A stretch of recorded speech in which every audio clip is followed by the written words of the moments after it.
আচ্ছা, এরপরে নেক্সট যে কোশ্চেনটা রয়েছে এটা হচ্ছে ABC electric limited engage sunshine computer limited as an agent to sell laptop on its behalf. For the purpose, ABC Electric Limited has supplied 500 laptops to the showroom of Sunshine Car Limited, located in Rajasthan. Does it qualify as supply? আচ্ছা, আমরা জানি section 7(1)(c of CGST Act 2017, যেটা আমরা schedule 1 এর সঙ্গে পড়লে বুঝতে পারি যে যখন কোনো প্রিন্সিপাল তার এজেন্টকে কোনো গুড সাপ্লাই করে, শিডিউল 1-এ বলা আছে যে সেক্ষেত্রে প্রিন্সিপাল এজেন্টকে বা এজেন্ট প্রিন্সিপালকে কোনো গুড সাপ্লাই করলে সেক্ষেত্রে কোনো কনসিডারেশন না থাকলেও সেটা যদি in the course or furtherance for the furtherance of the business হয়, অর্থাৎ সেটা যদি ব্যবসার সঙ্গে সম্পর্কযুক্ত হয়, তাহলে এক্ষেত্রে কনসিডারেশন না থাকলেও এটাকে সাপ্লাই হিসেবে ধরে নেওয়া হবে। সুতরাং এক্ষেত্রে যখন প্রিন্সিপাল এখানে হচ্ছে এবিসি ইলেকট্রিক লিমিটেড, সে তার এজেন্ট অর্থাৎ সানশাইন কম্পিউটার লিমিটেডকে যখন তার এজেন্টকে যখন ল্যাপটপ সাপ্লাই করছে, তাহলে এটা তো for the purpose of the বিজনেসই হচ্ছে, in the course or for the furtherance of the business হচ্ছে। সুতরাং supply of goods is there, it is in the course or furtherance of the business since the supply is made between principal to agent, even if there is no consideration, অর্থাৎ এখানে যদি প্রতিদান নাও থাকে তাহলেও এটাকে আমরা সাপ্লাই হিসেবে ধরবো অ্যাজ পার সেকশন 7(1)(c) অনুযায়ী অফ CGST Act 2017 অনুযায়ী এটা সাপ্লাই হিসেবে ধরা হবে। এবং যেহেতু এটা সাপ্লাই, সুতরাং এটার উপর GST অ্যাপ্লিকেবল হবে। Next, XYZ associate receive legal consultancy service from PQR Associates, unrelated person, located in Malaysia. তাহলে এখানে লিগাল কনসালটেন্সি সার্ভিসেস ইম্পোর্টেড হচ্ছে ফ্রম অ্যাব্রড, এবং যার থেকে ইম্পোর্টেড হচ্ছে, যে এজেন্সি থেকে ইম্পোর্টেশন অফ সার্ভিস জেনারেট করছে, সে তো আনরিলেটেড পার্টি। ফলে এখানে যেটা নিয়ম আমরা জানি, শিডিউল 1 যদি আমরা পড়ি তাহলে সেক্ষেত্রে বলাই আছে যে শিডিউল 1-এর লাস্ট আইটেম যে কনসিডারেশান জেনারেট না করলেও যদি importation of service is made from the abroad between the related party and it is made in the course or for the furtherance of the business যদি হয়, তাহলে এটাকে সাপ্লাই হিসেবে ধরা হবে এবং এটা ট্যাক্সেবল হবে। এখন প্রসঙ্গ হচ্ছে এখানে তো যে যার কাছ থেকে সার্ভিস ইম্পোর্ট করা হচ্ছে সে তো রিলেটেড পার্টি নয়, আনরিলেটেড পার্টি, এবং এখানে ফ্রি অফ কস্টে সার্ভিসটা রিসিভ করা হচ্ছে, তো কনসিডারেশান নেই, তো আনরিলেটেড পার্টির থেকে ইম্পোর্ট করা হচ্ছে, যদিও এটা in the course or furtherance of the business, কিন্তু কনসিডারেশানটা তো নেই। এটা যদি রিলেটেড পার্টির ক্ষেত্রে হতো, কনসিডারেশান না থাকা সত্ত্বেও যেহেতু এটা বিজনেস পারপাসে সার্ভিসটা ইম্পোর্ট করা হচ্ছে, সুতরাং এটা সাপ্লাই হিসেবে ধরা হতো এবং ট্যাক্সেবল হতো। কিন্তু যেহেতু এটা আনরিলেটেড পার্টির থেকে ইম্পোর্ট করা হচ্ছে এবং যেহেতু এখানে কনসিডারেশান নেই, সুতরাং এটা it will not qualify as supply.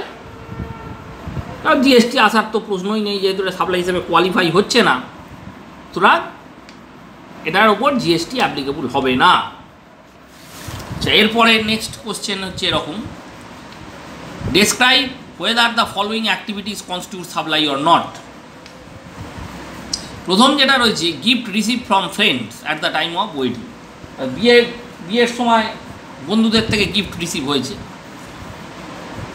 এবং এক্ষেত্রে যেটা আমরা জানি যে ডিস্টিং পার্সন বা রিলেটেড পার্সনদের মধ্যে যদি ট্রানজাকশান হয়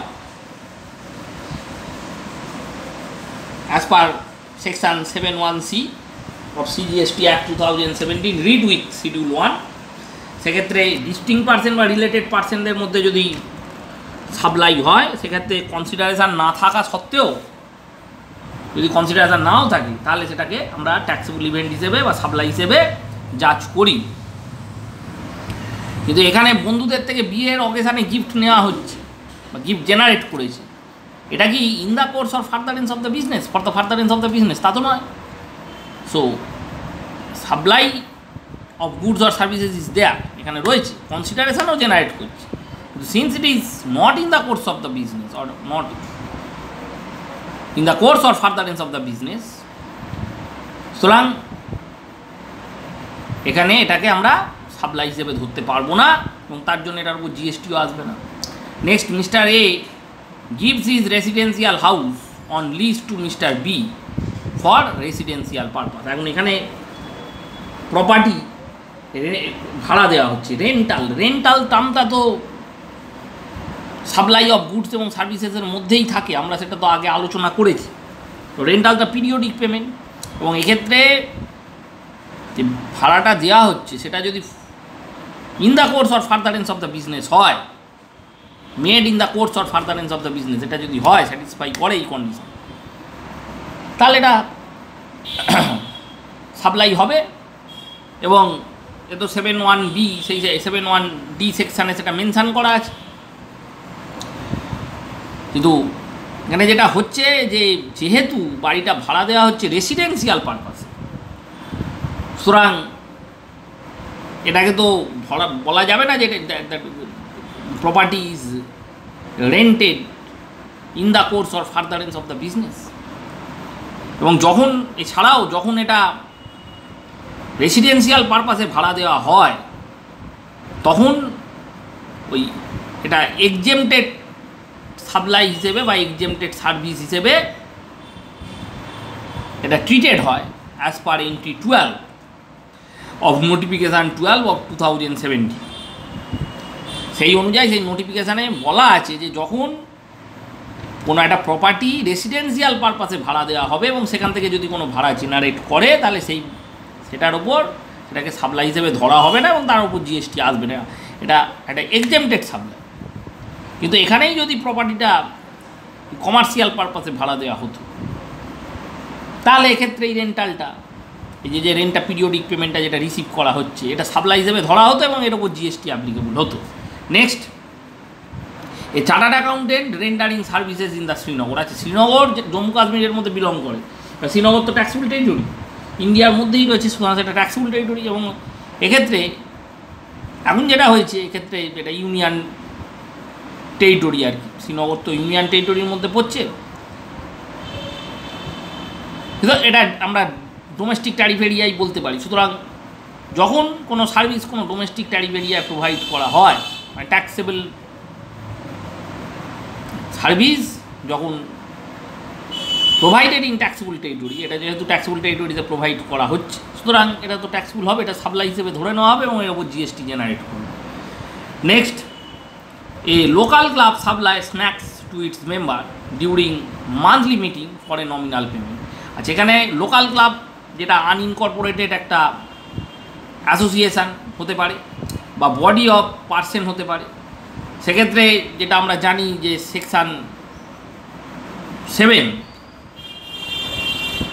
প্যারা 7 of schedule 2 of CGST act 2017, সেখানে বলা আছে যে কোনো আনইনকর্পোরেটেড অ্যাসোসিয়েশান অথবা বডি অফ পার্সন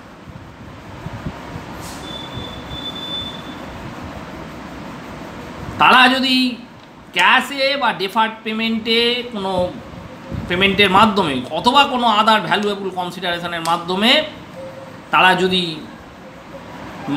কোনো কিছু সাপ্লাই করে, তাহলে সেটা ট্যাক্সেবল হবে, সেটাকে সাপ্লাই হিসেবে ধরে নিতে হবে।